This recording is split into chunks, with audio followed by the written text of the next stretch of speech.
Okay, welcome back, everyone, to another great episode of The Human Role. So, this episode is the big episode of the year. We're talking about the two letters AI that everyone is so nervous about. But we're going to focus more on AI governance in this episode. And I have lovely guest, Bob Pulver. He is a responsible AI advisor, founder and principal of Elevate Your AIQ. He comes from a wide range of knowledge when it comes to artificial intelligence and heavy, in the startup space world. So if anyone wants any insight on that, please watch this episode and connect with him directly. So welcome, Bob. Thank you so much for joining us. Really excited to have you here today. I'd like to just allow you the floor for a minute or so just to give my network details. I do have a lot of people in my network that do know who Bob is because he's pretty popular. But for anyone who happens to not know who he is, I'd like, Bob, you just kind of give your background and let them know what's led you here today.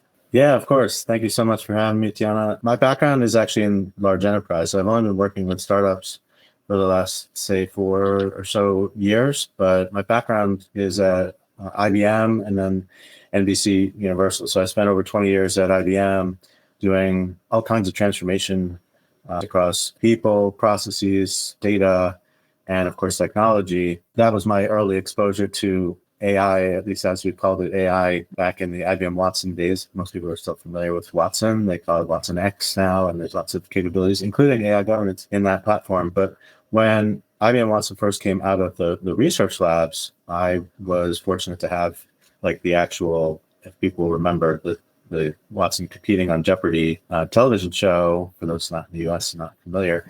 But they had the mock studio like in my office. So I used to watch the researchers talk to, CEOs and CIOs, et cetera, about its potential and demo some of its capabilities and its sort of general purpose knowledge, which was much different than how I thought about analytics or automation at the time. But it really was a sort of the first foray where people got exposed to what AI could do. Of course, now it's more in front of everyone because it's on your devices and it's something that you actually interact with. It's not sort of behind the scenes. But that was my early exposure to AI. And when I got to NBC Universal, there was a big push to modernize some of the IT and operations. Of course, that included HR IT and all the systems that went into both core HR as well as talent acquisition, talent management, et cetera. But really, it was we went through a similar exercise as a lot of people are doing now. What tasks, what workflows can we start to automate and take off of people's plates? And if we do that, what else would people move on to do? There's always more work to do, of course. But that was some of my early sort of exposure to technology. But I've always been sort of a process guy. I can look at and see where there's some inefficiencies, where there are some sort of routine things that could be taken off people's plates. And then there's this sort of middle ground that everyone is trying to figure out, which is, well, just because we could deploy AI or automation for certain tasks doesn't necessarily mean that we should. I know we'll talk later about some of the human centricity kinds of thoughts. Yeah, so good stuff, all good stuff. As you guys can see, I was really excited to have Bob here today just because his insight is going to be very critical for all of our roles, whether you're in HR, payroll, or at least, implementing and helping evaluate companies as well. That's going to be really important. So let's get into it, diving deep into AI governance, which is that part of AI, just full transparency, is still a little bit newer to me, Bob. So can you at least kind of give us some meaning on kind of what that means, even tying it into like HR and payroll, but then is that a good thing or a bad thing? Like, any type of insight where we can just start with like defining it would be helpful. Yeah, absolutely. So I cover a broad area when we talk about my advisory work and even what I talk about with guests on my podcast. So I think of responsible AI as the big umbrella that includes governance, privacy, security, explainability. Can a vendor actually describe what it is their technology does and how it goes through its sort of logic and reasoning, like how was the algorithm built, where the data came from, things like that. So there should be some level of transparency in how those models were built. And if we're using AI in a decision-making process, are we using it in a fair way? Are we mitigating bias as much as we can. I don't like to say unbiased or bias free because there's bias everywhere.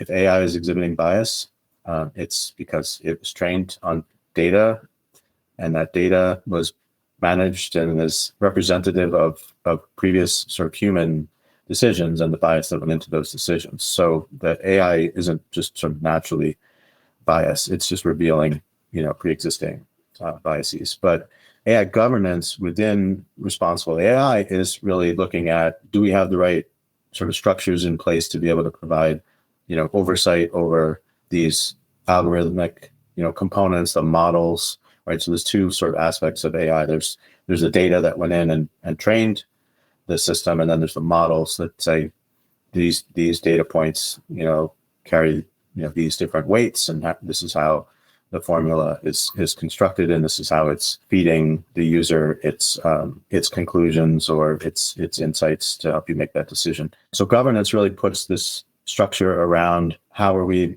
mitigating bias and risk? How are these systems talking to each other as they flow data through an environment, through a workflow, or through a process? So you've got to have some structure around that, and people in core HR know, I'm sure, quite a bit about governance and compliance and risk and things from a regulatory standpoint. Let's make sure that we're not breaking any existing laws, whether that's a federal, state level, et cetera. So you've got, for AI, you almost need like a whole separate team to say, well, these are how the systems are using data, and we've got to think about what this means, not just from a sort of risk prevention or risk mitigation strategy, but are we making fair decisions? Is something getting overlooked if we almost over automate some type of process? Is something getting overlooked? Do we have humans sort of in the loop, as they say, who are providing some oversight so that you have a continuous sort of checks over any decision that some algorithm is having on the end-to-end process? So before you make a decision around pay equity or promotion opportunities, or even things around like learning and development, is there any bias in the types of development plans that we give to different people? If you're using historical data to make those decisions about compensation and benefits and things like that too, if there was bias in some of those prior decisions, then you can't just simply feed that in and just think about it from an efficiency standpoint. Look at how fast we can do this. It used to take us 2 months to do this. Now we can do it in an hour. Well, that's great, but it's only great if you didn't break something or didn't do something that was going to, run afoul of legislators, or it was going to do something that basically triggered an improper decision based on some of that data. So you've got to have all these like sort of checks and balances in place. And so some of that involves bringing in people beyond HR that look at AI governance as a whole, right? Because there's AI all over. There will be, if it's not already, there will be AI all over the organization, certainly not just in HR, right? It'll be in sales, like in your sales CRM, it'll be in, talent acquisition systems, it'll be in operational systems and things like that. And so when I talk to clients about the types of structure that they need to put in place, we think about AI governance, we think about AI ethics. You really need a cognitively diverse, group of people that are looking at a variety of different use cases. Will this work in different geographies, different cultures, et cetera? And are we overlooking anything? Because we really want to collectively sort of mitigate, some of the problems that AI could introduce. Yeah, great stuff. And I wanted to at least kind of touch on some of the employment law stuff that you mentioned, right? Because it was good for you to say what we're building in to AI, because there's so much worry around, am I going to lose my job? It's like our jobs are just going to be a little bit different. And there may be some, like how you said, hours may be shortened. So you may have to be a little more strategic. But when it comes to the AI, within each company, you still have to keep up with the laws, and you still have to just make sure that what is being pulled in is accurate information. And as you mentioned, we don't fall into biases. Naturally, we all are biased, whether we believe it or not. And I even have heard of some companies where they try to program so many things where there's not biases. They indirectly bias against another, culture, another race, so it's kind of like one of those things where you have to just make sure everything is set up properly. And that, AI is going to be as good as what you tell it, right? So as long as you're feeding it the proper information, you should be in a good spot. So that was all, really good stuff. I wanted to also pick your brain on what you think might be the biggest risk when it comes to AI. I wanted to go down like hiring, compensation, payroll, but I think from at least my experience, you can correct me if I'm wrong, the biases is really going to be more geared towards the hiring side of things and like who we're picking where we're seeing resumes and who may be selected, who may be not selected type of thing. I'm not sure if I've seen a lot of biases when it gets into like once someone is hired in, when it gets into the compensation and payroll side of things, but wanted to see what you at least have heard or have experienced could potentially be the biggest bias, maybe even starting from like the hiring process and how, that could be preventable, if anything. Tiana, as you know, I've spent a lot of time in the talent acquisition space and to some degree in talent management and some other disciplines that aren't necessarily, core HR. So my slant is, as you described, like making, fair hiring decisions is hugely important to me, whether I'm a candidate or I'm looking for, fractional opportunities, or I care about, candidate experience and giving candidates the respect and attention that they deserve. And I know that's increasingly, challenging when people are sort of mass applying to jobs or using AI to customize resumes to match the job description. And then they can basically apply in mass to a bunch of jobs that they may not have even actually read the job description for, which is a whole other topic. But I do get concerned there just because the job market is tough right now. And I do get concerned that quality, candidates with a lot of potential to succeed in roles with these really impressive, resumes and work experience are just not getting a fair shot at some of these roles, whether that's because they didn't apply within the first, 24 hours and they already got a lot of, the hiring team already got enough good resumes that they're just going to go with the first, batch, sort of a first in, first out kind of situation. And so how does the process work? How are you actually employing AI to, sort of shrink the candidate pool? Because that's a decision unto itself, right? When we talk about potential bias in hiring, it's not just who ultimately got the job. Every single stage gate within the hiring process, decisions are being made to either move this person forward or just either ghost them or reject them or whatever it is. So I get concerned anytime we're using this, and this isn't like a necessarily even like modern AI situation. I mean, people have been using matching and rules-based, applicant tracking systems for a long time that might just reject someone if their keyword match score, for example, is below, 70% or, whatever the threshold, they might set. Well, the people that fall below that line, even if there was just some sort of glitch where, the resume wasn't read properly or whatever, those people may be rejected outright. So not every application gets, human eyes on it. And then, of course, even if it did, you may have some bias in the human that's actually looking at it. So what I look for is, how are people using AI to sort of down select the applicant pool?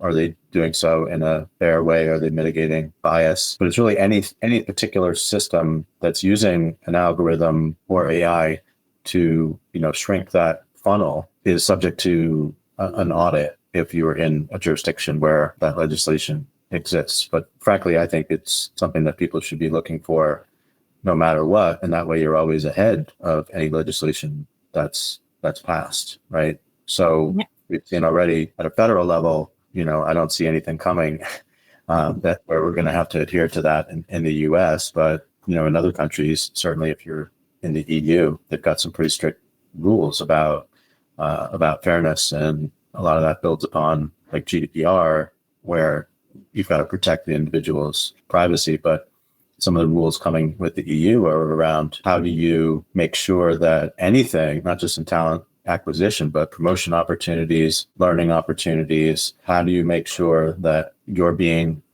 fair even when you're giving, recommendations? Here are some recommended next roles for you. Here are some recommended courses for you to take. Because any of that, it sounds pretty innocent, but there could be bias in the data that's recommending those courses that could impact someone's career trajectory and career opportunities and compensation potential. And therefore, the EU considers any of those things high risk use cases that need to be controlled and monitored and audited. So these are things that everybody has to think about, no matter what part of HR you're in. But certainly, even in New York City, the laws around hiring and promotions. So it's not just in talent acquisition. Once you get there, are you getting a fair shot at advancement opportunities, for example? Yeah, lots of stuff to check and just continue to repeatedly audit over and over and over. You definitely need a SME, an AI SME in some way, shape, or form, or consult with Bob and bring him in as a contractor and force the Right. budget in, because if not, the pickle you're going to be in trying to clean up later, right? Better to be proactive than reactive, because there's lots of changes going on, and we're all still trying to figure it out. I also feel like our government is still trying to figure it out, which leads me into data privacy, because you started talking and alluding about that too. As a leader, even in the HR seat or any seat, well, what would you suggest on how to properly address any type of data privacy concerns? Because obviously, we need to be transparent, and we'll get into some of that a little bit later. But like, we want to let our population know that we're at least utilizing AI. Some companies I have heard have not been doing that; others have. But whenever that happens, HR gets bombarded by the population on, questions around it and people concerned about privacy. So how would you suggest that those concerns go addressed, or maybe even suggestions for HR leaders on what they can start putting into place to make sure they're not veering too far left, and that, the data is still secured? Yeah, I mean, hopefully organizations have good privacy policies in place, as well as cybersecurity. I feel like those two are siblings. But we're talking about HR data. I mean, listeners, I'm sure, know that this is some of the most sensitive data within an organization, is that personal information, whether it's related to compensation or performance or wellness. And so you've got to continue to sort of guard that information. And there's a lot of the AI solutions should be able to help you in a decision making process without necessarily exposing some of that data. So some of it is, can you, just like if you were going to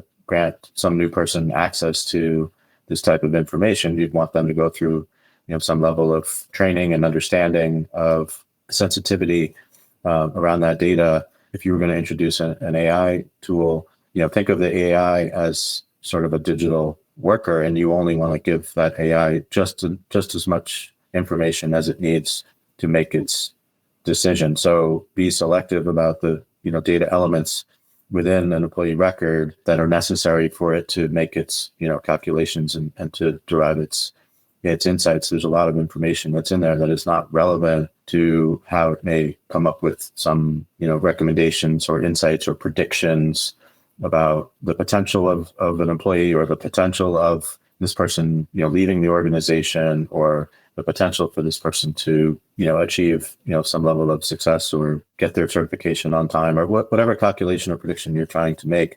There's only so much information that's relevant to that. So anytime you start looking and trying to use it to detect patterns where you're selecting perhaps someone with a disability, or someone who's from a disadvantaged population, or minority employee, or whatever it is, anytime you try to make decisions based on that, you're probably injecting some level of bias into the decision making. So the idea is to use just enough information, the relevant data elements that are absolutely necessary for the AI to make its calculations. And I would say the same thing for talent acquisition, right? Like, if you're actually judging people based on their potential to succeed in a role, you don't need to know their name, probably don't need to know where they went to school. There's a lot of information that could be anonymized in some of those applicant records, because otherwise it's just going to influence, sort of feed into like a human bias that says, oh, well, could be something as dumb as, oh, I've worked with a Shauna before. Oh, she was terrible. Like really stupid things where people, and then there's less obvious things, subconscious bias, of which we have, as human beings, have dozens of. And so there's all kinds of things that could, influence our decision making. And so depending on how an AI was trained, those things could be embedded in how it's making its calculations. So that's why I talked earlier about, transparency and explainability of some of these AI models. Like, can you actually explain how this is factoring in only the things that are important and eliminating or obfuscating the data elements that are not important? Like, there's lots of things that you don't need, pieces of information you don't need to have in order to make your prediction. You're not going to increase the accuracy of a prediction by knowing these other pieces of information. So I would just say be careful about, taking about the data that you sort of input into these systems, or at least augment that with some level of, obfuscation to say, look, we don't have the time or the systems or whatever to separate everything. So let's just apply this rule that the AI is going to just grab this subset of the information that's relevant. Yeah, I like the explainability part too, because you mentioned earlier, because I did want to ask you about the potential AI committee. Some Yeah. people want to run from it, some people want to be all involved. I've gone through the transition where I just hated it and didn't want to hear anything about AI, and now I'm so open to it and kind of intrigued. Naturally, there's some negative to it, just like everything, but there's a lot of positive out there. So just embracing it is one thing, but I do think it is beneficial for companies to have an AI committee. And as you mentioned earlier, not just your HR team, but we need legal, of course, we need IT. And I think what you're mentioning as far as like being able to explain it, maybe put an SOP document together to where everyone can connect the dots and be aware of what's been inputted, and then repeatedly run audits. I'm not sure how often you would maybe even suggest to run an audit. Obviously, if laws continue to come out, then we need to make sure we're plugging in that new information and staying abreast on laws. But one other thing I was kind of curious about is as the algorithm kind of keeps coming through, even if you put something in place, I wonder if AI would naturally, start to change that in some way. That could be me just misspeaking, but I'm thinking about how when it was first being put together, they didn't realize it was going to start speaking French, right? And it just like automatically started doing that. So it's like, what if we implement this and all of a sudden it does something we didn't implement? And so how often would you suggest that a committee kind of review and audit what's been, programmed in their company? Well, I would say the committee. So let me just clarify. So when we talk about like an AI governance committee, it's really a team that should be proactively thinking about where AI is going to be used, and then making the decisions that I think you're alluding to around what's the complexity of the environment that we're in, how, if the AI is continually, updating and learning from the data that's being fed into it, and you've got a lot of those systems, the more complex and the more AI is in your environment, you start moving towards, increased, frequency of sort of oversight about how these things are actually working in practice, to the point where in some cases you may just want continuous monitoring over all of these systems, right? Because an audit, just from a terminology standpoint, an audit is, I know people do internal audits all the time. I used to do them at IBM actually, but these days an audit is generally like a third party independent audit.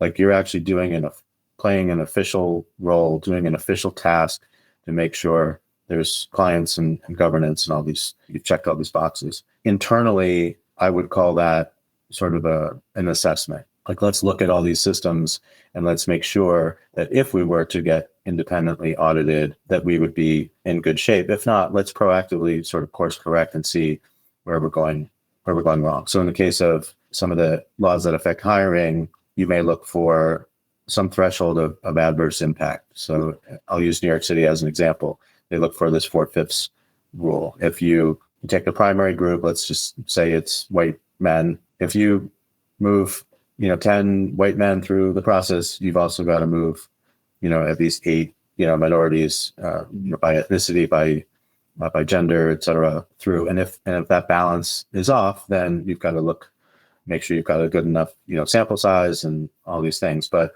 that's kind of the general threshold and general guidance that some of these laws may look for. So the committee is in place to make sure that you've established these things properly. Is this an appropriate use case for AI? And as the team is perhaps designing and testing those systems, are we looking at the right things? Now, if you didn't build this and you bought it, then you have to have a whole nother conversation about the selection of vendors, because now you have to start asking these potential AI vendors some tougher questions, right? You've got to ask some of the questions that we were just talking about, right? Can you explain how your model works? Can you explain all the steps that you go through when designing and testing these models, so that I know maybe because the vendors should be getting audited as well, right? They built the models and they should be able to explain and pass that, even if they have to use, sample or synthetic data to test that, even if they don't have real data, enough real data to test it. But that's part of your process to ensure you've got the trust that you need to bring in, this new AI vendor. But then, to your point, once you get it, if you're going to now say, oh, this is great, it's pre-trained, it's safe, now it's going to continuously learn from, input and data in your proprietary environment and systems. Well, if that data wasn't perfectly, clean, if that data was biased, and now your biased data is continuing to train this model, well, you can have what's called model drift. The model has started to morph and change based on the new data that you've given it, new behaviors from, actual activity, or you've given it, performance data out of your HRIS system, which, may have been biased. So now you get this problem where you've got this historical, biased data has essentially, tainted this system. And so the more you start to do that, the more you start to see that there's this valid, sort of business case. If you want to be consistently, mitigating risk in the environment, you've got to be able to almost continuously monitor, some of these systems. So I've contended this was inevitable for a while, right? So if you think about how we monitor data privacy, throughout, our workflows and our processes, as data goes across lines of business within an organization, you're still maintaining data privacy as it moves from system to system. You're still thinking about cybersecurity across the entire infrastructure and application environment across an organization. So just like those disciplines, you've still, with AI, you've still got to, have those same checks. Anybody could be a weak link, right? Anyone could click on a phishing, email and open up a back door for bad actors to get access to systems, right? So the same thing could happen with AI systems. And so it just seems like the more we're moving forward and the more AI is maturing, getting to, AI, agents and things like that, where agents are going to sort of talk to each other throughout a workflow, you've got to understand what information is actually being transmitted, from agent to agent or agent to human, et cetera. And so, yeah, as I'm talking about it, it just seems like there's more and more use case for continuous monitoring. And there's a whole bunch of software platforms that have cropped up to help you with that. Yes, agreed. And look, the phishing is a real thing, still happens all the time. At this point, it's laughable to me every time I see a text or an email, but you're right. There's always somebody out there that just could be rushing and, doesn't think about it. So all good things. And, Bob, I really like how just repeated, like constant. We just need to stay on top of it because the one time you might get a little lax, something could have happened. It could just be, all downhill from there. So really great insight there. And I wanted to just let everybody know we are actually going to lead into in a couple of weeks talking about human centric AI. So definitely come back and see us. But Bob, thanks so much for your insight on the AI governance. We're going to take some time to kind of talk a little bit more about the human centric side of things. But everyone listening in, please make sure to connect with Bob, get his insight, even get his advisory if you need to, because it's definitely going to be needed, especially as AI continues to evolve. So we will see you all in a couple of weeks. But thanks so much for joining us. Bye.